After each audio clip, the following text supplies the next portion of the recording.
सुप्रभात दर्शक बंधु आज जुलाई 12 तारिख शनिवार चलतु नजर पकाइबा आज देश विदेश प्रमुख खबर गुड़िक किंतु ता पूर्व जदि आपण माने आम वीडियो को लाइक करना आम वीडियो को लाइक करी कमेंट रे जय जगन्नाथ लिखंतु। कांग्रेस उपरे दोष लदिले परिवहन मंत्री कहिले ड्राइवर आंदोलन रे राजनीतिर गंध।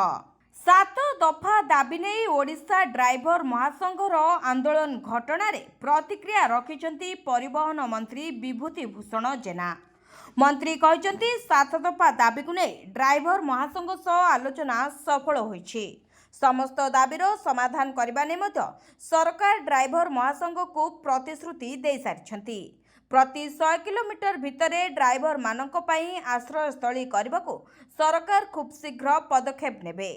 एभली प्रतिश्रुति देबा परे मध्य ड्राइवर को नहीं एबे कांग्रेस राजनीति करुछि।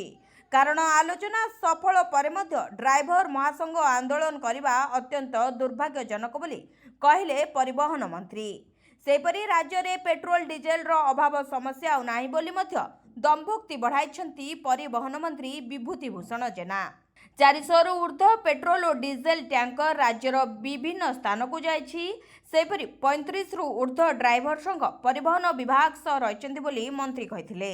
आंदोलनकारी ड्राइवर माने जो गाड़ी चालकों को आक्रमण करिसेंती सेमानक विरोध रे दृढ़ कार्यानुष्ठान ग्रहण कराजिबो। ड्राइवर माने आंदोलन नारे जनसाधारण को हैरान करबा सरकार ग्रहण करिवे नाही बोली चेतावनी मध्य दैछंती मंत्री। ओडिशा आसी बीजेपी को टार्गेट कले राहुल गांधी कहिले आदानी पाई महाप्रभु जगन्नाथ रथ अटकाई देले। कांग्रेस फोकस रे एबे ओडिशा राज्य कांग्रेस को सुदृढ़ करबा पई ओडिशा आसीथिले राहुल गांधी। बरमुंडा पड़िया रे आयोजित होइतबा विशाल संविधान बंचाओ समावेश रे जोगदेई राहुल गांधी रथयात्रा प्रसंग उठाइथिले। से कहिथिले ओडिशा रे रथयात्रा हेउछि कोटी कोटी लोक आसुछंती रथ टाणुछंती किंतु एक ड्रामा हेउछि रथ को आदानी आउ तांको परिवार पई अटकाई दिया जायथिला। एथिरु आपण ओडिशा सरकार विषय रे बेस भलो भाबरे जानि पारुथिबे। तेबे यह ओडिशा सरकार नुहे यह आदानी सरकार बोली टार्गेट करथिले राहुल गांधी। यार लक्ष्य आपणक जमी जंगल आउ भविष्यत को चोरी करबा। तेबे आपणक सरकार ओडिशा युवकों पाई केते रोजगार सृष्टि करछंती बोली प्रश्न करथिले राहुल। सेपरी बड़ बड़ कंपनी आसुछंती आपणक जमी नै जाउछंती धन नै जाउछंती आपण खणी नै जाउछंती एवं आपणको केते रोजगार देउछंती बोली राहुल सीधा सीधा प्रश्न करथिले। तेबे राहुल आउरी मध्य कहिथिले जे ओडिशा सरकार काम ओडिशार धन गरीब लोकं ठारू चोरी करबा। प्रथमे बीजेडी एही काम करुथला आउ एबे बीजेपी एही काम करुछि। ओडिशार गरीब लोक दलित चाषी मजुरिया गोटे अन्यपटे 5 रु 6 जन आरोपति बीजेपी सरकार एमानक भितरे लड़ाई होछि आउ कांग्रेस ओडिशा जनतांक सह मिसी एही लड़ाई जितिबो बोली कहिथिले राहुल गांधी। ड्राइवर संघ सभापति चेतावनी कहिले बंद हेबनी ड्राइवर मानक स्टीयरिंग छाड़ आंदोलन। बंद हेबनी ड्राइवर स्टीयरिंग छाड़ आंदोलन आंदोलन बंद हेबनी बोली चेताई देइछंती ड्राइवर संघ सभापति प्रशांत मेंडुली। एमितिरे 4 दिन हब निज दाबी पूरण नहीं आंदोलन करुछंती ड्राइवर महासंघ। ए आंदोलन आगको एहिपरि जारी रहबो बोली ड्राइवर महासंघ चेताई देछि। स्टीयरिंग छाड़ आंदोलन सेते दिन जाए चालू रहिबो जेते दिन जाए सरकार एथिरे निजे हस्तक्षेप करनाहंती किंबा ड्राइवर मानक दाबी पूरण होइनी। जदि सरकार लिखित प्रतिश्रुति दियंती ताहाले जाए आंदोलन रु ओहरिबु बोली कहिसंती ड्राइवर संघ सभापति प्रशांत मेंडुली। केवल सेतिक नुहे आंदोलन रे सामिल हेबाकू 30 जिलार ड्राइवर को अनुरोध करा जायछि। मेंडुली कहते राज रास्ता रे विशृंखला किंबा गाड़ी अटकाइले सरकार एक्शन नहीं पारंती तेणु आमे शांतिपूर्ण धारणा रे बसिबु हेले आंदोलन बंद हेबनी जाकु नै पुणी थरे चर्चा जोर धरछि। प्रेमी जुगलंको बेकरे पड़िला हळलंगळ बिलरे खटाइले गाँ लोके मरीगला मानविकता हजिगला विवेक प्रेम कले बोली देले बलद दंड गाँ मझिरे कले बलद भली व्यवहार गोटिए वंशर होइथिबारु प्रेमी जुगलंकु ग्रामवासींको अत्याचार गाँ मझिरे बलद सजाइले लोके बेकरे हळ लंगळ पकाई बिलरे खटाइले यापरे प्रेमी जुगलंक सुधी कराइले एपरि एक अभावनीय घटना ସାମ୍ନାକୁ ଆସିଛି ରାୟଗଡ଼ା ଜିଲ୍ଲା କଲ୍ୟାଣ ସିଂହପୁର ବ୍ଲକ ଶିକରପାଇ ପଞ୍ଚାୟତ କଞ୍ଜାମ ଯୋଡ଼ି ଗାଁରୁ। ବର୍ତ୍ତମାନ ସୋସିଆଲ ମିଡିଆରେ ଏକ ଭିଡିଓ ଖୁବ୍ ଭାଇରାଲ ହେବାରେ ଲାଗିଛି। ଗ୍ରାମ ଦେବତୀଙ୍କ ପାଖରେ ପୂଜାପାଠ କରାଇବା ପରେ ବଳଦ ସ୍ଥାନରେ ଜଣେ ଯୁବକ ଓ ଯୁବତୀଙ୍କ କାନ୍ଧରେ ଜୁଆଳି ପକାଇ କ୍ଷେତରେ ଚାଷ କରିବାକୁ ବାଧ୍ୟ କରାଯାଉଛି। ଉଭୟଙ୍କ ଅନିଚ୍ଛା ସତ୍ତ୍ୱେ ଧମକ ଚମକ ଦେଇ ହଳ କରାଉଛନ୍ତି ଗାଁ ଲୋକେ। ମିଳିଥିବା ସୂଚନାରୁ ଜଣାପଡ଼ିଲା ଯେ ଗାଁ କୁଟୁମ୍ବଙ୍କ ନିଷ୍ପତ୍ତି ଅନୁସାରେ ଉଭୟଙ୍କୁ ଦଣ୍ଡ ଦିଆଯାଇ ଗାଁରୁ ତଡ଼ି ଦିଆଯାଇଛି। ଏମାନଙ୍କ ଭୁଲ ଥିଲା ଉଭୟ ଗୋଟିଏ ବଂଶର ଓ ସମ୍ପର୍କରେ ପିଉସୀ ପୁତୁରା ହେବେ। ଆଦିବାସୀ ପରମ୍ପରା ଅନୁଯାୟୀ ଗୋଟିଏ ବଂଶର ହୋଇଥିଲେ ବିବାହ ବନ୍ଧନରେ ଆବଦ୍ଧ ହୋଇପାରିବେ ନାହିଁ, କାରଣ ସେମାନେ ଗୋଟିଏ ରକ୍ତ ସମ୍ପର୍କ, ତେଣୁ ବିବାହ ହୋଇପାରିବ ନାହିଁ। ତେବେ ଗାଁରେ ବୈଠକ ବସି ଉଭୟଙ୍କୁ ଏହିପରି ଦଣ୍ଡ ଦିଆଯାଇଥିବା ଜଣାପଡ଼ିଛି। ଚାଲିଛି ଆନ୍ଦୋଳନ, ବଢ଼ୁଛି ଦଲାଲଙ୍କ ଉତ୍ପାତ, ଦରଦାମ ବୃଦ୍ଧି ଦୁର୍ଦ୍ଦଶାରେ ସାଧାରଣ ଲୋକେ। କଳାବଜାରୀ ଏମିତି ଏକ ସମସ୍ୟା ଯାହା କେତେବେଳେ ଆଉ କେଉଁଠି ବି ସୃଷ୍ଟି ହୋଇପାରେ। ଖାସ୍ କରି ଯେବେ ଧର୍ମଘଟ, ଆନ୍ଦୋଳନ ଓ ବିପର୍ଯ୍ୟୟର ସମ୍ମୁଖୀନ ହୁଏ ଦେଶ କିମ୍ବା ରାଜ୍ୟ, ସେତେବେଳେ ମାତିଥାନ୍ତି ଧଳା ପୋଷାକ ପିନ୍ଧା କଳାବଜାରୀ କରୁଥିବା ଦଲାଲ। ଠିକ୍ ସେମିତି କିଛି ଘଟଣା ଏବେ ଡ୍ରାଇଭର ମହାସଂଘର ଆନ୍ଦୋଳନ ବେଳେ ଦେଖିବାକୁ ମିଳିଛି। କେଉଁଠି ତେଲରେ କଳାବଜାରୀ ତ କେଉଁଠି ପନିପରିବା ଆକାଶ ଛୁଆଁ ହେଉଛି। ସାଧାରଣ ଜନତାଙ୍କୁ ଶୋଷଣ କରିବାରେ ମାତିଛନ୍ତି ଭଦ୍ର ମୁଖାପିନ୍ଧା ମାଫିଆମାନେ। ସେଥିପାଇଁ କଳାବଜାରୀ ନେଇ ଖଟିରେ ଏବେ ଚର୍ଚ୍ଚା ପରେ ଚର୍ଚ୍ଚା ଚାଲିଛି। ତେବେ ସରକାର ତ ନିଜ ମୁଣ୍ଡରୁ ଦୋଷ ଖସାଇ ଦେଇ ଚୁପଚାପ ବସି ପଡ଼ିଛନ୍ତି।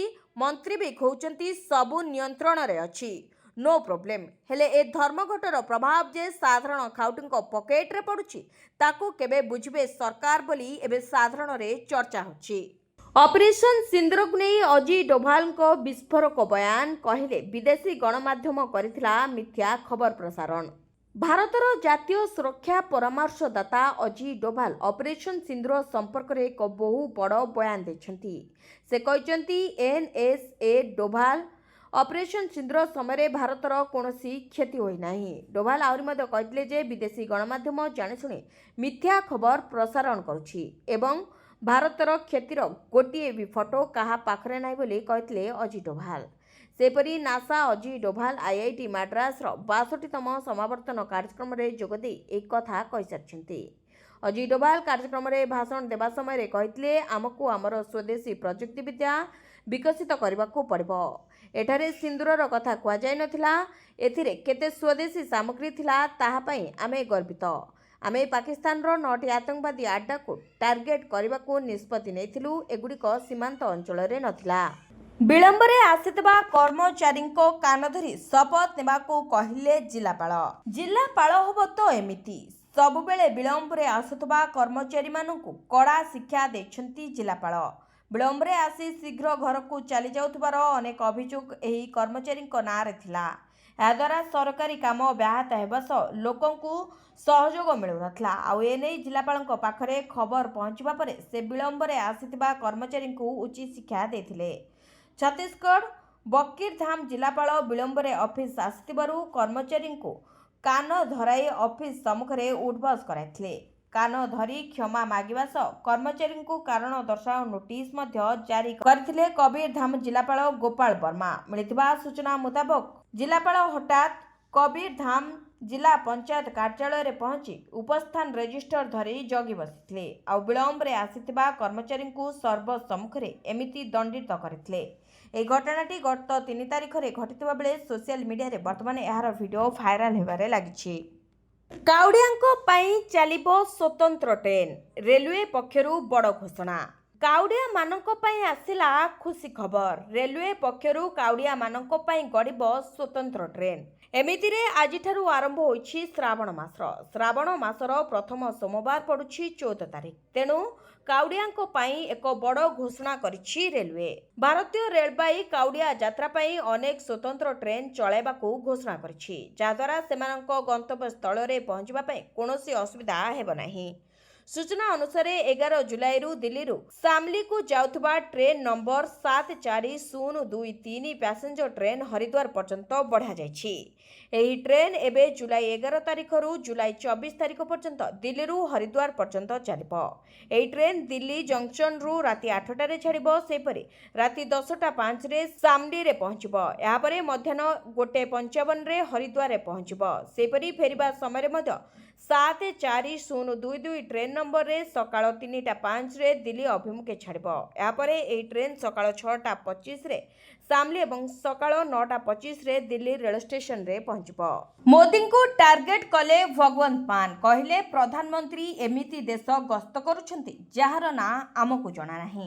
प्रधानमंत्री नरेंद्र मोदी को विदेश गस्त उपरे पंजाब मुख्यमंत्री भगवंत मान को बयान बे चर्चार केन्द्रबिंदु पलटिछि। ଏହି ବୟାନକୁ ନେଇ ଭାରତ ସରକାର ମଧ୍ୟ ଆପତ୍ତି ଉଠାଇଛନ୍ତି। ଏହାପରେ ମାନ ବୈଦେଶିକ ମନ୍ତ୍ରଣାଳୟ ଦ୍ୱାରା କରାଯାଇଥିବା ଆଲୋଚନା ଉପରେ ପ୍ରଶ୍ନ ଉଠାଇଥିବା ଦେଖିବାକୁ ମିଳିଛି। ତେବେ ଭଗବନ୍ତ ମାନ କହିଛନ୍ତି ଯେ ଆମ ପାଖରେ ଏ ଅଧିକାର ନାହିଁ ଯେ ପ୍ରଧାନମନ୍ତ୍ରୀଙ୍କୁ ପ୍ରଶ୍ନ କରିବାକୁ କି ତାଙ୍କର ବିଦେଶ ନୀତି କ'ଣ। ସେ ପ୍ରଧାନମନ୍ତ୍ରୀ ମୋଦିଙ୍କ ବିଦେଶ ଗସ୍ତର ସରକାରଙ୍କ ପ୍ରଚାର ଉପରେ ମଧ୍ୟ କଟାକ୍ଷ କରିଛନ୍ତି। କହିଛନ୍ତି ଯେ ବିଜ୍ଞାପନ ପ୍ରକାଶିତ ହେଉଛି ଯେ ମୋଦି ଦୁଇ ଦେଶ ମଧ୍ୟରେ ଯୁଦ୍ଧ ବନ୍ଦ କରିଦେଇଛନ୍ତି। ତେବେ ପ୍ରଧାନମନ୍ତ୍ରୀ କାହିଁକି ପଞ୍ଜାବ ଏବଂ ହରିୟାଣାର ସମସ୍ୟାର ସମାଧାନ କରିପାରୁନାହାନ୍ତି। ସେ ଆହୁରି ମଧ୍ୟ କହିଥିଲେ ଯେ 2015ରେ ପିଏମ୍ ମୋଦି ବିନା ନିମନ୍ତ୍ରଣରେ ପାକିସ୍ତାନ ଯାଇଥିଲେ ବିରିୟାନୀ ଖାଇବାକୁ। ପାକିସ୍ତାନ ଆମେ ଯାଇପାରିବୁ ନାହିଁ, କିନ୍ତୁ ମୋଦି ଯାଇପାରିବେ। ମୋଦିଙ୍କ 5ଟି ଦେଶ ଗସ୍ତ ଉପରେ ଭଗବନ୍ତ ମାନ ଗତକାଲି କଟାକ୍ଷ କରି କହିଥିଲେ ଯେ ପ୍ରଧାନମନ୍ତ୍ରୀ ଏମିତି ସବୁ ଦେଶକୁ ଯାଉଛନ୍ତି ଯାହାର ନାଁ ମଧ୍ୟ ଆମକୁ ଜଣା ନାହିଁ। ସେଠାକୁ ଯାଇ ସେ ସର୍ବୋଚ୍ଚ ସମ୍ମାନ ପାଉଛନ୍ତି। ସେହି ଦେଶମାନଙ୍କର ଜନସଂଖ୍ୟା ଯେତିକି ସେତିକି ଲୋକ ତ ଆମର ଏଠି ଜେସିବି ଖୋଳା ଦେଖିବାକୁ ରୁଣ୍ଡ ହେଉଛନ୍ତି। ଭଗବନ୍ତ ମାନଙ୍କ ଏହି ବୟାନକୁ ବୈଦେଶିକ ମନ୍ତ୍ରଣାଳୟ ଦୃଢ଼ ନିନ୍ଦା କରିବା ସହ ଦାୟିତ୍ୱହୀନତା ଏବଂ ଦୁଃଖଦ ବୋଲି କହିଛନ୍ତି, ଯାହାକୁ ନେଇ ବର୍ତ୍ତମାନ ପୁଣି ଥରେ ଚର୍ଚ୍ଚା ଆଲୋଚନା ଏବଂ ପର୍ଯ୍ୟାଲୋଚନା ଜୋର ଧରିଛି। ଓଡ଼ିଶା ଆସିବେ ବିଶ୍ୱସ୍ତରୀୟ କ୍ରୀଡ଼ାବିତ। ଭୁବନେଶ୍ୱରରେ ଆୟୋଜନ ହେବ ବିଶ୍ୱ ଆଥଲେଟ୍ କଣ୍ଟିନେଣ୍ଟାଲ ଟୁର୍। ଭୁବନେଶ୍ୱରରେ ଆୟୋଜନ ହେବ ବିଶ୍ୱ ଆଥଲେଟ୍ କଣ୍ଟିନେଣ୍ଟାଲ ଟୁର୍। ଦେଶରେ ପ୍ରଥମ ଥର ପାଇଁ ଏହି କ୍ରୀଡ଼ା ସମାରୋହ ଆୟୋଜନ ହେବ।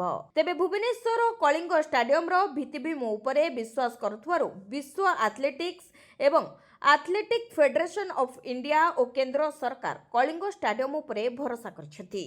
2017 ପରେ ଓଡ଼ିଶା ଏମିତି ଏକ ବଡ଼ କାର୍ଯ୍ୟକ୍ରମ ଆୟୋଜନ କରିବାକୁ ଯାଉଛି। କ୍ରୀଡ଼ା ଓ ଯୁବ ସେବା ବ୍ୟାପାର ମନ୍ତ୍ରୀ ସୂର୍ଯ୍ୟବଂଶୀ ସୁରଜ ଗଣମାଧ୍ୟମକୁ ଏହି ସୂଚନା ଦେଇଥିବା ଜଣାପଡ଼ିଛି। ତେବେ ଆସନ୍ତା ଅଗଷ୍ଟ 10 ତାରିଖରେ ଏହା ଆୟୋଜନ କରାଯିବ, ଯାହା କେବଳ ଗୋଟିଏ ଦିନ ପାଇଁ ଏହି ପ୍ରତିଯୋଗିତା ଆୟୋଜନ ହେବ। ଏଥିରେ 20ଟି ଇଭେଣ୍ଟକୁ ସ୍ଥାନ ଦିଆଯାଇଛି। ବିଶ୍ୱ ର୍ୟାଙ୍କିଙ୍ଗ ପାଇଁ ଏହା ଗୋଟିଏ ବଡ଼ ପ୍ଲାଟଫର୍ମ ହେବ ଖେଳାଳିଙ୍କ ପାଇଁ। ଏଥିରେ 10ରୁ ଅଧିକ ଦେଶର ପ୍ରାୟ 150ରୁ ଅଧିକ ଖେଳାଳି ଭାଗ ନେବେ। ଆଶା କରାଯାଉଛି ପ୍ରାୟ 15ରୁ 20 ଦେଶ ସାମିଲ ହେବେ। ଆଉ ମାତ୍ର 7 ଦିନର ଅପେକ୍ଷା, ଚାଷୀଙ୍କ ଖାତାକୁ ଆସିବ 2000 ଟଙ୍କା। ପ୍ରଧାନମନ୍ତ୍ରୀ କିଷାନ ସମ୍ମାନ ନିଧି ଯୋଜନା ଅଧୀନରେ ପ୍ରତିବର୍ଷ କୋଟି କୋଟି ଚାଷୀଙ୍କୁ 6000 ଟଙ୍କାର ଆର୍ଥିକ ସହାୟତା ପ୍ରଦାନ କରୁଛନ୍ତି ସରକାର। ଏହି ରାଶି ପ୍ରତି 4 ମାସରେ 2000 ଟଙ୍କାର 3ଟି କିସ୍ତିରେ ସିଧାସଳଖ ଚାଷୀଙ୍କ ଆକାଉଣ୍ଟକୁ ଆସିଥାଏ। ତେବେ 19ତମ କିସ୍ତି ଫେବୃଆରୀ 24, 2025ରେ ମିଳିଥିବା ବେଳେ ଏବେ 20ତମ କିସ୍ତିକୁ ଚାହିଁ ବସିଛନ୍ତି ସାରା ଦେଶର ଚାଷୀ ଭାଇ ଓ ଭଉଣୀମାନେ। ତେବେ ପ୍ରତ୍ୟେକ ଥର ପରି ଏଥର ମଧ୍ୟ କିସ୍ତି ମଧ୍ୟରେ ପ୍ରାୟ 4 ମାସର ବ୍ୟବଧାନ ରହିଛି। ଜୁନ୍ ମାସ ବିତିଗଲା, କିନ୍ତୁ ଜୁଲାଇ ମାସ ଆରମ୍ଭ ହୋଇଥିବା ବେଳେ ଏପର୍ଯ୍ୟନ୍ତ ଚାଷୀଙ୍କ ଆକାଉଣ୍ଟକୁ ଆସିନାହିଁ ଟଙ୍କା। ଅନେକ ଲୋକେ ଆଶା କରୁଥିଲେ ଯେ ଜୁନ୍ ଶେଷ ସପ୍ତାହରେ ଏହି ଟଙ୍କା ଚାଷୀଙ୍କ ଖାତାକୁ ଆସିବ, କିନ୍ତୁ ତାହା ହେଲା ନାହିଁ। ତେବେ ରିପୋର୍ଟ ଅନୁଯାୟୀ ପରବର୍ତ୍ତୀ କିସ୍ତି 18 ଜୁଲାଇ 2025ରେ ଆସିବାର ସମ୍ଭାବନା ଅଧିକ ରହିଛି, କାରଣ ପ୍ରଧାନମନ୍ତ୍ରୀ ନରେନ୍ଦ୍ର ମୋଦି ଏହି ଦିନ ବିହାରର ମୋତିହାରୀରେ ଏକ ବଡ଼ ଧରଣର ଜନସଭାକୁ ସମ୍ବୋଧିତ କରିବାକୁ ଯାଉଛନ୍ତି।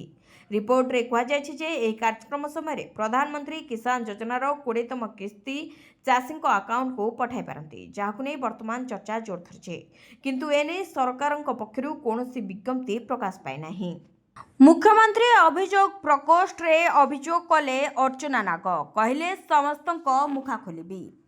ବହୁ ଚର୍ଚ୍ଚିତ ଅର୍ଚ୍ଚନା ନାଗ ମାମଲାରେ ଆସିଛି ନୂଆ ମୋଡ଼। ଅର୍ଚ୍ଚନା ନାଗ ମୁଖ୍ୟମନ୍ତ୍ରୀଙ୍କ ଅଭିଯୋଗ ପ୍ରକୋଷ୍ଠରେ ଏକ ଅଭିଯୋଗ ଦାଖଲ କରି ନିଜ ସହ ଅନ୍ୟାୟ ହୋଇଥିବା ଦାବି କରିଛନ୍ତି। ସେ କହିଛନ୍ତି ଯେ ପୂର୍ବତନ ସରକାର ଓ ପୋଲିସର ମିଳିତ ଭାବେ ତାଙ୍କ ନାଁରେ ମିଛ ଅଭିଯୋଗ ରୁଜୁ କରିଥିଲେ, ଯାହା ଆଜି ପର୍ଯ୍ୟନ୍ତ ପ୍ରମାଣିତ ହୋଇପାରିନି।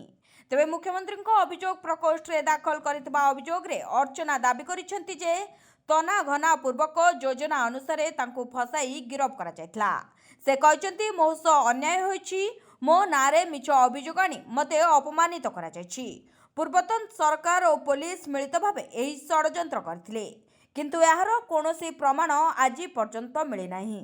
ସେ ଆହୁରି ମଧ୍ୟ କହିଛନ୍ତି ଯେ ଯେଉଁମାନେ ଏହି ମାମଲାରେ ସମ୍ପୃକ୍ତ ମୁଁ ସମସ୍ତଙ୍କୁ ସାମ୍ନାକୁ ଆଣିବି, ଯାହାକୁ ନେଇ ବର୍ତ୍ତମାନ ଚର୍ଚ୍ଚା ପୁଣି ଜୋର ଧରିଛି। 8 ମହିଳା କ୍ୟାଡରଙ୍କ ସମେତ 22 ମାଓବାଦୀଙ୍କ ଆତ୍ମସମର୍ପଣ।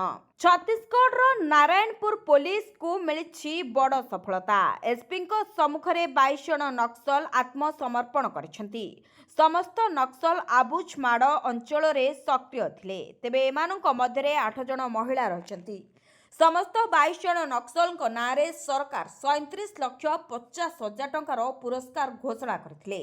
ଲଗାତାର ପୋଲିସର ଅପରେସନ ଏବଂ ସରକାରଙ୍କ ଆତ୍ମନିର୍ଭରଶୀଳ ନୀତିରେ ପ୍ରଭାବିତ ହୋଇଥିବା ଏହି ନକ୍ସଲମାନେ ପୋଲିସ ନିକଟରେ କହିଥିଲେ। ତେବେ ଜଙ୍ଗଲରେ ରହି ନିଜର ଜୀବନକୁ ଛାର କରିଥିବା ଏମାନେ କହିଥିଲେ। ତେବେ ହିଂସାକୁ ସମର୍ଥନ କରି ଏମାନେ ବଡ଼ ଭୁଲ କରିଥିବା ସ୍ୱୀକାର କରିଥିଲେ। ଆଗକୁ ବିକାଶ ଧାରାକୁ ସହଯୋଗ କରିବା ସହ ନକ୍ସଲ ବିରୋଧରେ ସ୍ୱର ଉତ୍ତୋଳନ କରିବେ ବୋଲି ପ୍ରତିଶ୍ରୁତି ମଧ୍ୟ ଦେଇଥିଲେ। ପ୍ରଶାସନ ତରଫରୁ ସମସ୍ତଙ୍କୁ 50,000 ଟଙ୍କା ଲେଖାଏଁ ଆର୍ଥିକ ସହାୟତା ପ୍ରଦାନ କରାଯାଇଥିଲା। ଆଗାମୀ ଦିନରେ ସମସ୍ତଙ୍କୁ ଆତ୍ମନିର୍ଭରଶୀଳ କରାଯିବ ବୋଲି କୁହାଯାଇଛି। କଟକ ଘରୋଇ ବସ୍ ମାଲିକ ସଂଘର ଘୋଷଣା, ଆଜିଠୁ କଟକରୁ ଗଡ଼ିବ ଘରୋଇ ବସ୍। ଆଜିଠାରୁ କଟକରେ ଘରୋଇ ବସ୍ ଚଳାଚଳ ହୋଇପାରେ ସ୍ୱାଭାବିକ। ଡ୍ରାଇଭର ମହାସଂଘ ଧର୍ମଘଟକୁ ଆଉ ସମର୍ଥନ ଜଣାଇବେ ନାହିଁ କଟକ ଘରୋଇ ବସ୍ ମାଲିକ ସଂଘ। ଧର୍ମଘଟର ସମାଧାନ ହେଉନଥିବାରୁ ବସ୍ ଚଳାଚଳ ବନ୍ଦ ଥିବାରୁ ମାଲିକ କ୍ଷତି ସହୁଛନ୍ତି। ଯାତ୍ରୀଙ୍କ ଯାତାୟାତ ବାଧାପ୍ରାପ୍ତ ହେଉଥିବାରୁ ଏହାକୁ ମଧ୍ୟ ନଜରକୁ ନେଇଛି ବସ୍ ମାଲିକ ସଂଘ। ତେଣୁ ଆଜିଠାରୁ ଘରୋଇ ବସ୍ ଚଳାଚଳ ଆରମ୍ଭ କରିବାକୁ ସଂଘ ନିଷ୍ପତ୍ତି ନେଇଛି। ତେବେ 7 ଦଫା ଦାବି ନେଇ ଲଗାତାର 4 ଦିନ ହେଲା ଗାଡ଼ି ଚଳାଚଳ ବନ୍ଦ ରହିଥିବା ବେଳେ ଡ୍ରାଇଭର ମହାସଂଘ ଆନ୍ଦୋଳନରେ ଏପର୍ଯ୍ୟନ୍ତ ରହିଛନ୍ତି। ମନ୍ତ୍ରୀଙ୍କ ସହ ଆଲୋଚନା ପରେ ବି ବାହାରୁନି କୌଣସି ନିଷ୍କର୍ଷ। ଡ୍ରାଇଭରଙ୍କ 7 ଦଫା ଦାବି ପୂରଣ ନ ହେବା ଯାଏ ଧାରଣାରୁ ନ ଉଠିବାକୁ ଚେତାବନୀ ଦେଇଛି ମହାସଂଘ। ଫଳରେ ସାଧାରଣ ଜନତା ନାହିଁ ନଥିବା ହଇରାଣ ହେବା ସହ ଜରୁରୀ ସାମଗ୍ରୀ ଠିକଣା ଜାଗାରେ ପହଞ୍ଚିବାରେ ମଧ୍ୟ ସମସ୍ୟା ସୃଷ୍ଟି ହେଉଛି। ଆର ମାସ ମିଳିବ ସୁଭଦ୍ରାର ତୃତୀୟ ପର୍ଯ୍ୟାୟ ଟଙ୍କା, ଉତ୍ସାହିତ ମହିଳା। ସୁଭଦ୍ରାର ପ୍ରଥମ ଏବଂ ଦ୍ୱିତୀୟ ପର୍ଯ୍ୟାୟ କିସ୍ତି ଦିଆସରିଥିବା ବେଳେ ଏବେ ତୃତୀୟ ପର୍ଯ୍ୟାୟକୁ ଚାହିଁ ବସିଛନ୍ତି ଲକ୍ଷ ଲକ୍ଷ ମହିଳା। ତେବେ ଏହି ଟଙ୍କା ଆର ମାସ ଅର୍ଥାତ୍ ଅଗଷ୍ଟ 9 ତାରିଖ ରାକ୍ଷୀ ପୂର୍ଣ୍ଣିମାରେ ହିଁ ମିଳିବ। ଏନେଇ ମଧ୍ୟ ପୂର୍ବରୁ ସୂଚନା ଦେଇଥିଲେ ଉପମୁଖ୍ୟମନ୍ତ୍ରୀ ପ୍ରଭାତୀ ପରିଡ଼ା। ତେବେ ଏହି ଟଙ୍କା ମହିଳାଙ୍କ ସିଧାସଳଖ ଖାତାକୁ ଯିବ। ସେପରି ଯେଉଁମାନେ ଯୋଗ୍ୟ ହିତାଧିକାରୀ ହୋଇଥିବେ ଏବଂ କଲେଜରେ ପଢ଼ୁଥିବା ଛାତ୍ରୀମାନେ ଯେଉଁମାନେ ଆବେଦନ କରିଥିବେ ସେମାନଙ୍କ ଖାତାକୁ ଯିବ 15,000 ଟଙ୍କା। ନିବେଶ କରନ୍ତୁ ଏତିକି ଟଙ୍କା, ଝିଅ ବାହାଘରକୁ ମିଳିବ 10 ଲକ୍ଷ ଟଙ୍କା। କେନ୍ଦ୍ର ସରକାରଙ୍କ ପକ୍ଷରୁ ଅନେକ ପ୍ରକାର ସେଭିଂ ଯୋଜନା କାର୍ଯ୍ୟକାରୀ ହେଉଛି। ତେବେ ସରକାରଙ୍କର ଏଭଳି ଏକ ଯୋଜନା ହେଉଛି ସୁକନ୍ୟା ସମୃଦ୍ଧି ଯୋଜନା, ଯାହା କନ୍ୟା ସନ୍ତାନଙ୍କ ସୁରକ୍ଷିତ ଭବିଷ୍ୟତକୁ ଦୃଷ୍ଟିରେ ରଖି ପ୍ରଣୟନ କରାଯାଇଛି। ତେବେ ବର୍ତ୍ତମାନ ଏହି ସ୍କିମ୍ରେ ସରକାରଙ୍କ ପକ୍ଷରୁ 8.2% ସୁଧ ଦିଆଯାଉଛି। ଏହି ସ୍କିମ୍ରେ ଆପଣ 15 ବର୍ଷ ପର୍ଯ୍ୟନ୍ତ ଝିଅ ନାଁରେ ବ୍ୟାଙ୍କରେ ଏକ ଆକାଉଣ୍ଟ ଖୋଲି ଟଙ୍କା ଜମା କରିପାରିବେ। ଯଦି ଆପଣ ଏହି ସ୍କିମ୍ରେ ମାସିକ 1,500 ଟଙ୍କା 15 ବର୍ଷ ନିବେଶ କରନ୍ତି, ତେବେ ଏହି ଜମାରାଶି 21 ବର୍ଷ ପରେ ଆପଣଙ୍କୁ 10 ଲକ୍ଷ ଟଙ୍କା ମିଳିବ, ଯାହାକି ଝିଅ ବାହାଘର ବେଳେ ବିନିଯୋଗ ହୋଇପାରିବ। ଓଡ଼ିଶା ପାଇଁ 800 କୋଟିରୁ ଅଧିକ ମୂଲ୍ୟର ରେଳ ପ୍ରକଳ୍ପକୁ ମଞ୍ଜୁରୀ। ଓଡ଼ିଶାର ରେଳ ଭିତ୍ତିଭୂମି ବିକାଶ ପାଇଁ ଏକ ବଡ଼ ପଦକ୍ଷେପ ନେଲେ କେନ୍ଦ୍ର ରେଳମନ୍ତ୍ରୀ ଅଶ୍ୱିନୀ ବୈଷ୍ଣବ। କଟକ ନିର୍ଗୁଣ୍ଡି ଚତୁର୍ଥ ଲାଇନ୍ ଓ ନିର୍ଗୁଣ୍ଡିରେ ଏକ ରେଳ ଫ୍ଲାଏଓଭର ପାଇଁ 802.9 କୋଟି ଟଙ୍କାର ପ୍ରକଳ୍ପକୁ ମଞ୍ଜୁରୀ ଦେଇଛନ୍ତି। ଏହି ପ୍ରକଳ୍ପ ହାଓଡ଼ା ଚେନ୍ନାଇ ମୁଖ୍ୟ ଲାଇନ୍ ଓ କଟକ ପାରାଦୀପ ରୁଟ୍ରେ ଟ୍ରେନ୍ ଚଳାଚଳର କ୍ଷମତା ଓ ଦକ୍ଷତାକୁ ବୃଦ୍ଧି କରିବ। ତେବେ କଟକ ନିର୍ଗୁଣ୍ଡି ହାଓଡ଼ା ଚେନ୍ନାଇ ଉଚ୍ଚ ଘନତ୍ୱ ନେଟୱାର୍କର ଅଂଶ।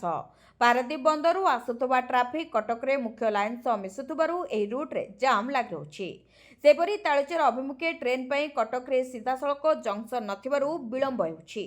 ନୂଆ ଚତୁର୍ଥ ଲାଇନ୍ ଓ ଫ୍ଲାଏଓଭର ପାରାଦୀପ ଟ୍ରାଫିକ୍କୁ ମୁଖ୍ୟ ଲାଇନ୍ରୁ ଅଲଗା କରି କଟକ ଓ ଢେଙ୍କାନାଳ ମଧ୍ୟରେ ଜାମ୍ ହ୍ରାସ କରିବ।